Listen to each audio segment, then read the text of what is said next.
पश्चिमी उत्तर प्रदेश में सम्राट मीर भोज को लेकर एक बार फिर मुद्दा गर्म हो गया है। जो मेरठ के विधायक हैं अतुल प्रधान, वो एक गौरव यात्रा लेकर निकले और सहारनपुर गए और सहारनपुर में जाकर वहां पर प्रशासन ने उन्हें अनुमति नहीं दी थी, जिसके बाद उन्होंने उस पूरे मामले में वहां पर एक बवाल मचा हुआ है। दो जाति विशेष की एक लड़ाई सी बनती जा रही है। क्या कहते हैं इस पर जो लोनी विधायक हैं नंद किशोर गुर्जर, वो हमारे साथ इस समय। विधायक जी, एक बार पहले भी ये मामला गर्म हुआ था नोएडा के दादरी से, और उस समय आपने भी एक बयान दिया था, और एक बार फिर देखने को मिल रहा है कि एक बार फिर इस मामले को दोबारा से गर्म किया जा रहा है।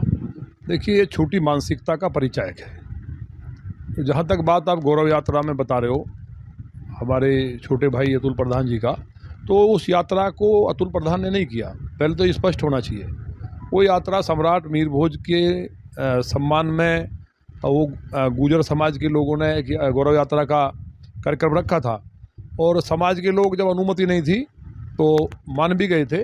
लेकिन पॉलिटिकल लोगों ने, जिनकी कहीं ना कहीं राजनीति समाप्त हो चुकी है जिन पार्टियों की, उनके आकाओं ने बैठ करके, इनकी गलती नहीं है ये जो गौरव यात्रा में गए, इनके आकाओं ने बैठ करके सपा, लोकदल और जो अन्य पार्टियां ऐसी हैं जो छटपटा रही हैं कांग्रेस जैसी, उन्होंने एक विवाद कराना चाहा। हम ये पूछना चाहते हैं, देखिए, गुर्जर समाज एक गौरवशाली समाज है, हजारों साल का बड़ा इतिहास है, बड़े बड़े राजा सूरमा हुए हैं। लेकिन गुर्जर राजपूत को अलग करना, मैं आपके चैनल के माध्यम से चैलेंज करना चाहता हूँ। कोई भी माइकलाल, कोई इतिहासकार गुर्जर और राजपूत को अगर अलग कर दे ऐतिहासिक दृष्टि से कि दोनों अलग अलग जाति हैं, तो हम राजनीति छोड़ देंगे।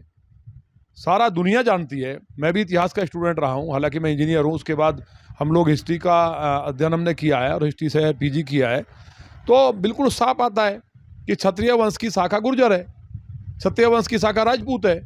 जो गुर्ज लेकर के शत्रुओं का नाश करने वाला गुर्जर, जर माने नाश करने वाला, गुर माने शत्रु, जो गुर्ज हथियार होता था उससे शत्रुओं का नाश करता था, हरावल दस्ते में आगे बढ़ के, क्षत्रिय वो गुर्जर कहलाया।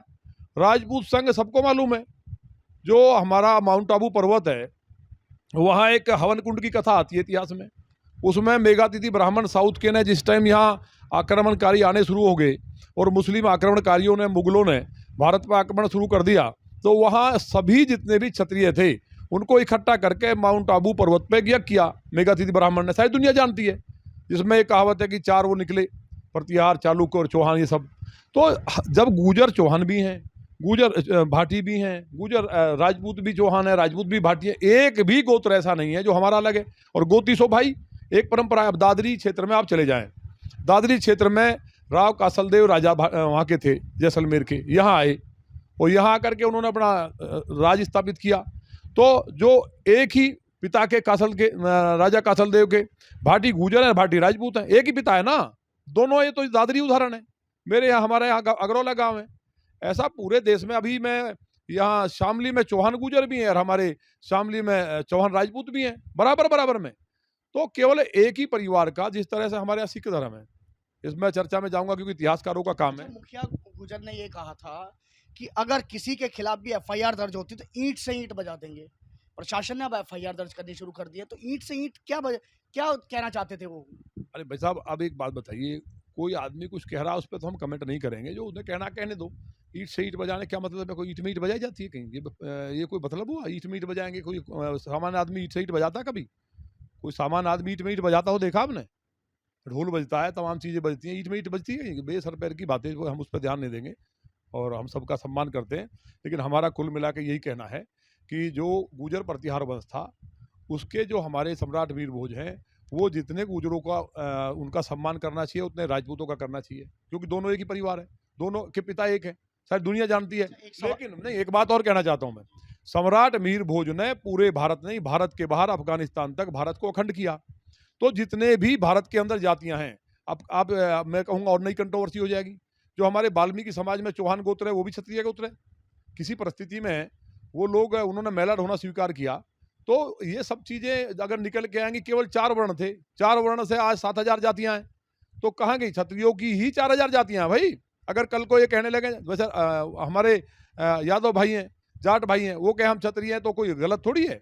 अरे वो सब एक ही छत्रियों में से निकले हुए सब लोग हैं, कहीं ना कहीं काम के आधार पे, किसी उपाधि के आधार पे अलग अलग जातियां बन गई। अब अखिलेश यादव जी ने कहा है, आपको नहीं लगा कि क्या बोल रहे हैं वो लोग? उन्हें जानकारी नहीं है, विदेश में पढ़े हैं तो कम से कम भारत की संस्कृति पता होना चाहिए। उन्होंने कहा हम क्षुद्र हैं। कभी सुना आपने भगवान श्री कृष्ण क्षुद्र थे? एक तरफ तो कह रहे हैं श्री कृष्ण जी यदुवंशी हैं, दूसरी तरफ कह रहे हैं हम क्षुद्र हैं। अरे यार, क्षुद्र का मतलब ही नहीं समझ रहे। क्षुद्र का मतलब होता है जो फैक्ट्री में काम करते थे, जो लेबर क्लास है उसको क्षुद्र कहा गया। मेरा ही एक परिवार का भाई अगर नौकरी कर रहा है तो क्षुद्र है, एक भाई सेना में जा रहा है तो क्षत्रिय है, एक भाई पूजा पाठ कर रहा हो ब्राह्मण है। तो हमारे यहाँ जातीय कहीं प्रथा ही नहीं है। अब अखिलेश जी क्षुद्र बनने पर लग गए और मानस के लिए कुछ भी बोलने लगे। तो ये जो देश के अंदर चल रहा है, ये जो पार्टियां समाप्त होगी, मूल कारण यही है। ये जो राजनीति मानते हैं आप इसके पीछे? भाई सारी दुनिया को पता है, अभी जैसे ही 2024 का चुनाव समाप्त होगा कोई दिखाई नहीं देगा। जैसे ही हमारा 22 का चुनाव आया, जनता ने साफ कर दिया पूरे देश का, जिस तरह से भारतीय जनता पार्टी सबका साथ सबका विकास के साथ। एक सवाल हो रहा है आपसे कि ब्रजभूषण शरण सिंह को लेकर जिस तरीके से जो माहौल है वो गर्म है। खाप पंचायतों की मुजफ्फरनगर में वहाँ पर मीटिंग देखने को मिली, वहाँ पर पंचायत बुलाई गई, तो अतुल प्रधान उसमें भी पहुंचे। नहीं देखिए, अब कहीं समाज की बात है, उसमें जाने का कोई हम विरोध थोड़ी कर रहे हैं। वो आदमी को जाना चाहिए, कोई इनवाइट करता, हमें बुलाते, हम भी जाते, अपनी बात को हम रखते। लेकिन हमारा तो यही कहना है, जब भाई माने सुप्रीम कोर्ट से बड़ा कोई है क्या? उनके कहने पे उसकी मुकदमा दर्ज हो गया, जांच चल रही है, तो आप जबरदस्ती मतलब सारे सिस्टम को फेल कर दोगे। लोकतंत्र है ही नहीं। माननीय सुप्रीम कोर्ट को भी नहीं मानोगे, जो पुलिस की जो इंटेलिजेंस एजेंसी जी है उनको भी नहीं मानोगे। हम जो कहें वही सही है। अब राकेश टिकैत जैसे लोग, आप ईमानदारी से बताइए, भारत 3 बार गुलाम हुआ है, इस बात को क्यों नहीं दिखाते आप लोग? आप लोग दिखाइए ना। एक बार मुगलों ने किया, हिंदुओं को बांटने पे बहुत मजा आता है मीडिया को।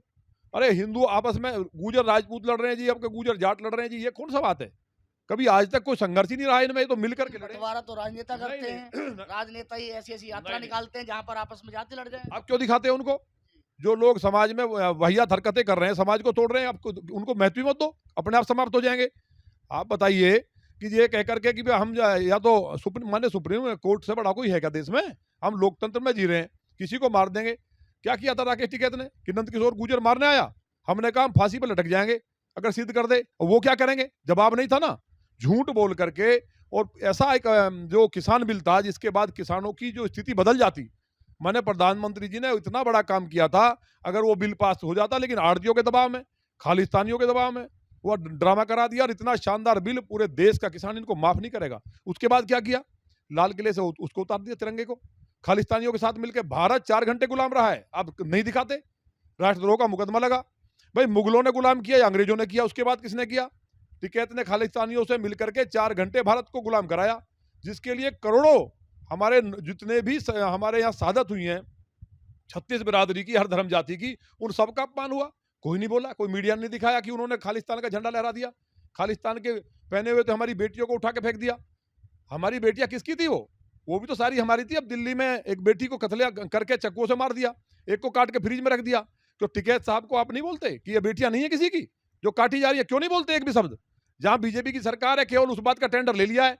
भाई ये एजेंट है खालिस्तान के आईएसआई की, आप जांच करा लीजिए, और जांच हो भी रही है। फालतू की बातें इस देश में जो चल रही हैं, ये नहीं चलनी चाहिए। हम सब एक हैं, पूरा भारत आगे बढ़ रहा है। माने प्रधानमंत्री जी, माने गृह मंत्री जी, माने रक्षा मंत्री जी, और उत्तर प्रदेश के अंदर माने योगी जी, पूरा जय जयकार, सारी दुनिया एक साथ खड़ी है। क्यों इनकी बात कोई नहीं सुनता? अब इनको लग रहा है जातियों में घुस जाओ।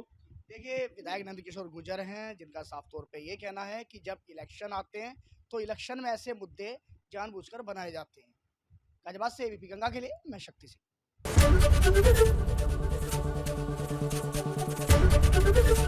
एबीपी गंगा, खबर आपकी, जुबान आपकी।